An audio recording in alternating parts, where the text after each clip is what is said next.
راشه اسلام کی د انسان اهمیت و پیژنا. دریم صحابي زید بن حارثه. زید بن حارثه دا یو غلام، کیسې مختلفې کېږي. څوک وایي دی کوچنی و، مور یې د ماما کره بووایي. نو پخوا خو ګډوډي وه په عربي دنیا کې، بیخي ډېره کرارې و. خلک پر پیر شو، زیاتېدی له موره جلا کوي، بویه ته یې ویل دا زموږ مریی دی، هرې خوا ته یې کنې مریی نه و، دغه آزاد سړی زید بن حارثه د حارثه زوی. خیر ده دا دلته مریی دي پر دې خرڅ کړی، دي پر دې خرڅ کړی. مکې مکرمې ته راورسېدی.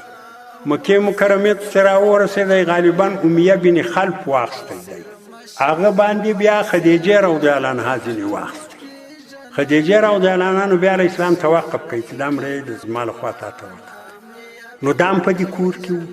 نبی علیه صلات وسلام دریم اسلام پر دارس کې د الله پیغمبر یم، بت پرستي باطله ده، ایمان راوړه حق ومنه. دې کلمه وویله، دا دریم صحابي ده. راشه اسلام کی د انسان اهمیت و پیژنا.